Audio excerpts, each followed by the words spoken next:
Good morning students. आज का मेरा चैप्टर जो पहले एक चैप्टर था एप्रोप्रिएट प्रीपोजिशंस, उसके पार्ट सेकंड में है।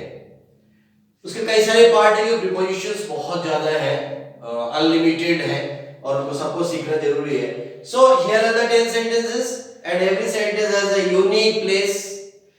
सेंटेंस नंबर 1, हम जनरली कहते हैं कि open your book at page 12, यानी कोई भी पेज पे खोलो, 12 है, 14 है, 15 है, तो आपको उसमें प्रीपोजिशन कौन सा यूज करना है? एट का यूज करना है। एट पेज नंबर हम लोग बोलते हैं on page number.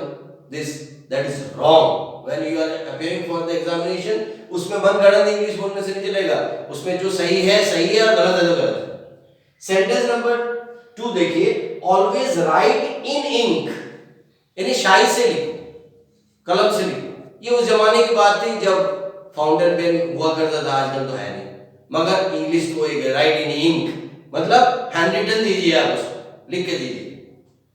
He always bathes in cold water. Bathe in, इन्हें नहाना, ठंडे पानी से नहाना, गर्म पानी से नहाना, तो इसमें प्रीपोजिशन कौन आएगा? बेथ के बाद इन आएगा उसमें नहाना।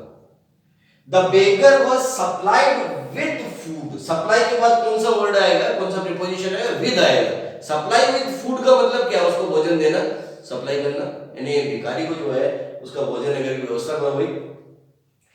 नेक्स्ट है, are you acquainted with this man? Are you acquainted with? Acquaint with का मतलब जान पहचान होना। ओके, इन सेंटेंस आपको इंग्लिश सीखने को मिलेगा, ट्रांसलेशन भी मिलेगा। Are you acquainted with this man? क्या आप इस आदमी को जानते हैं, या क्या आपकी इस आदमी से कोई जान पहचान है? यानी एक्वेंट के बाद प्रीपोजिशन कौन सा आना चाहिए? विद आना चाहिए। देन देखिए, I congratulate you on your success in the examination.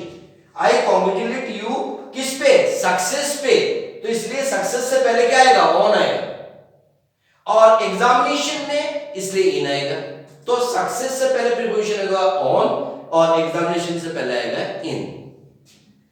I am contented with what I have. Content with का मतलब होता है संतुष्ट होना, यानी मेरे पास जो कुछ भी है उससे मैं भाई संतुष्ट हूं। तो कंटेंट के बाद क्या होगा? विद आएगा, इसलिए कंटेंटेड विद है। Is he guilty of theft? Guilty of का मतलब आरोपित होना, दोषारोपण करना, और थेफ्ट का मतलब चोरी। क्या उस पर चोरी का आरोप है? तो आपको इसमें सीखना क्या है? गिल्टी के बाद कौन सा प्रीपोजिशन आएगा? ऑफ आएगा, गिल्टी ऑफ। उसके बाद देखिए, health is essential to success in life.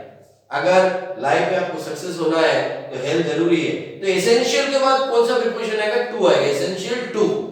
Then उसके बाद देखिए, is he related to you?